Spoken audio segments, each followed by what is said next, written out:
Hi friends, నేను మీ సన్నీని. Welcome back to my YouTube channel Kirak informations. మనం రోజు దేవాలయాలకు వెళ్తుంటాం.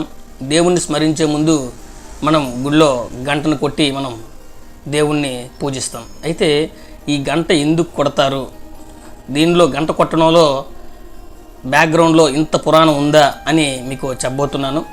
అయితే ఘంటానాదంతో దేవతలు మేల్కొంటారని ధర్మగ్రంథాలు మనకి స్పష్టం చేశాయి. ఆలయంలో గంట మోగించినప్పుడు ఏర్పడే శబ్దం పరమాత్ముడి ప్రతిరూపమైనటువంటి ఓంకారం. ఆ పవిత్ర నాదం అక్కడ వ్యక్తులను, చుట్టూ ఉన్న పరిసరాలను పవిత్రం చేస్తుంది.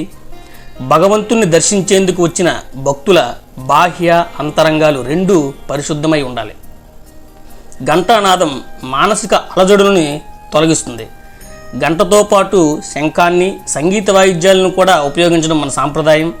ఈ ఘంటానాదంతో కూడినటువంటి ఈ వాద్య ఘోష అనేది అశుభాలను, రణగణ ధ్వనులను, అవమానించడం, దూషించడం వంటి మాటలను మన చెవులకి చేరకుండా చేసి ఏకాగ్రత నిలిచేలా చేస్తుంది. శబ్దం అనేది అవిచ్ఛిన్నంగా సాగడాన్ని నాదం అంటాం. నా అంటే ప్రాణాన్ని, దా అంటే అగ్ని, అంటే నాదం అంటే ప్రాణ అగ్నిల కలయికమే నాదం అని వివరించారు మన మహర్షులు. ఈ నాదం అనేది రెండు రకాలు. మొదటిది అహతనాదం, రెండోది అనాహతనాదం. అహతనాదం అంటే ఇది చెవులకు హాయిగా వినిపిస్తూ రసానుభూతిని, ఆనందాన్ని కలిగిస్తుంది. అనాహతనాదం అంటే ఇది వినిపించకుండా మానసిక అనుభూతిని కలిగిస్తుంది. అంటే నిశ్చల మనస్కులై యోగ దృష్టి కలవారికే ఈ నాదం అనేది అనుభూతిలోకి వస్తుందని ఆధ్యాత్మిక సాధకులు చెబుతారు. ఆలయంలో ఘంటానాదం వల్ల పుట్టే శబ్ద తరంగాలకు ఎంత ప్రభావం ఉంటుందంటే, చంచలమైన మన మనస్సు అనేది భగవంతుడి మీద లగ్నం చేయడానికి తోడ్పడుతుంది.